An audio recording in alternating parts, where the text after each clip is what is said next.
ఆవాలు జీలకర్ర వేసుకోవాలి, టమాటా, కోడిగుడ్లు, ఉల్లిపాయ, కొత్తిమీర, కరివేపాకు, మిర్చి, ఇదేమో చింత చిగురు వేసి కర్రీ వండుతున్నా. చాలా బాగుంటుంది.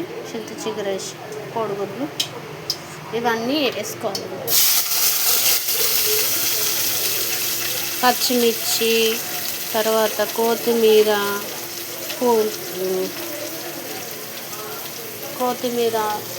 ఉల్లిపాయ అన్నీ వేసుకొని గోల్డ్ కలర్ వచ్చేదాకా వేయించుకోవాలి.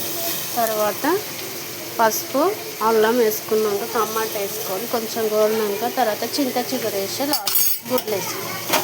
చాలా బాగుంటుంది. ఇట్లా చేసుకోండి. కోడిగుడ్ల కూర చాలా టేస్ట్ ఉంటుంది. చింత చిగురు కూడా వేసి వండుకోవచ్చు.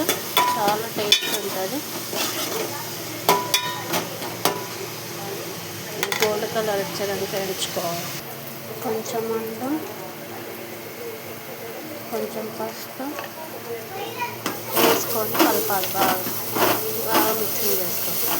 పచ్చివాసన పోయేదాకా ఉల్లిగడ్డలకు మంచిగా పట్టించాక తర్వాత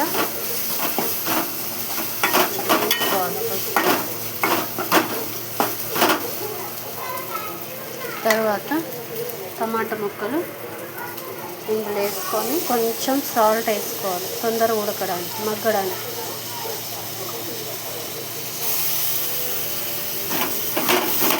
మగ్గాలంటే కొంచెంసేపు చింత చిగురు ఇందులో వేసుకోవాలి. టమాటా కూరలు వేసుకొని కలపాలి. బాగా కలిపి అది తొందరగా 5 నిమిషాలలో మగ్గైపోతుంది. మగ్గినాక కోడిగుడ్లు వేసుకోవాలి. ఇట్లా ఉడికినాక తర్వాత కోడిగుడ్లు మంచిగా ఒక్కొక్కటి ఇందులో వేసుకోవాలి. వేసి ఒకవైపు కారినాక ఇంకొక వైపు తిప్పుకోవడం. చింత చిగురు, టమాటా, కోడిగుడ్లు వేసి కర్రీ వండుతున్నా. చాలా బాగుంటుంది. మన తెలంగాణ స్టైల్. ఇది కొత్త వెరైటీ.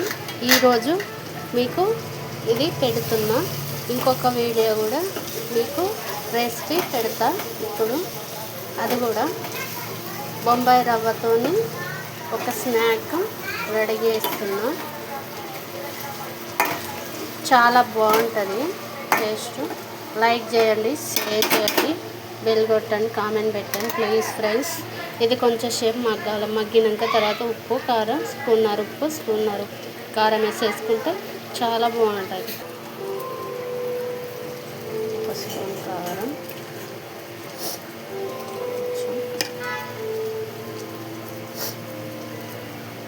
ఒక స్పూన్ ఉప్పు, కొంచెం వేసుకొని కలుపుకోవాలి.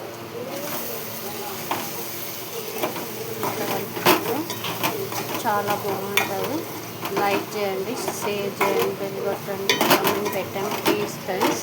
కోడిగుడ్ల చింత చిగురు కర్రీ చాలా బాగుంటుంది.